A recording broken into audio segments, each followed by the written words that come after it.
thank you, Joseph Noonan, who's the one who is registered to speak. I think relation to Ann Noonan, who's also here with us today. Hello, Ann. So, Joe, you're at the table. Take it away.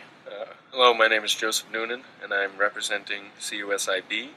On-demand, uncensored, in-depth news with videos, images, audio, and text delivered over the World Wide Web to mobile phones, laptops, and personal computers is what most audiences in countries without free media want.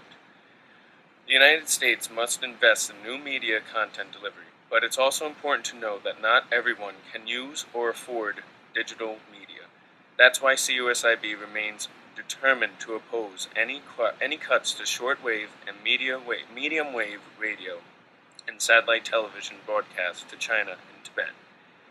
In fact, we want more funding for these program delivery channels, in addition to more funding for new media and, above all, more funding and better management to produce quality news content.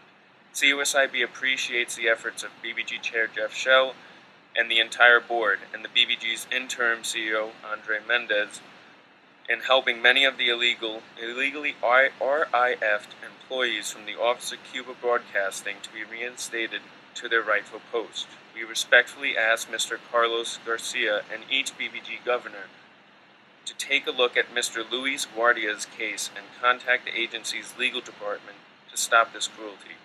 CUSIB is once again emphasizing the cases of two outstanding former RFE-RL journalists, Ms. Karapetian and Ms. Pelivin, who are fighting for their labor rights, and for those of their former colleagues from many countries who work for RFE-RL in Prague.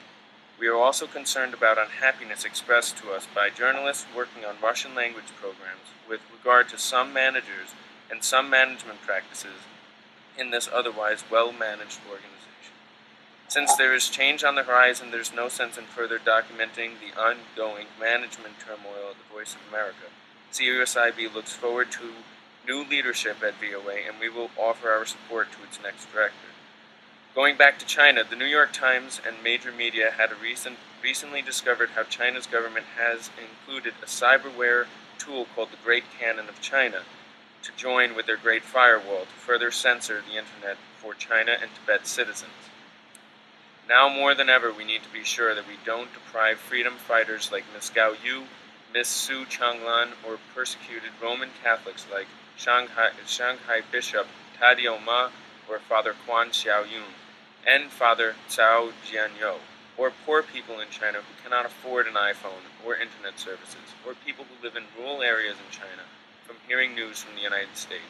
Internet, social media, digital program delivery are absolutely essential, but we don't want the BBG to decide to limit the message of hope that our country gives to people in areas around the world that are deprived of media freedom and internet freedom.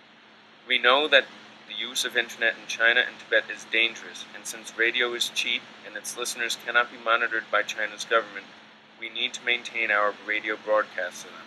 And also satellite television program delivery must be expanded for as long as it's not being blocked. Thank you very much. Thank you, Joseph, and thanks to you and Ann and the rest of CUSIB for continuing to be interested and monitor this organization. You referenced the Great Cannon in China, which is pretty scary.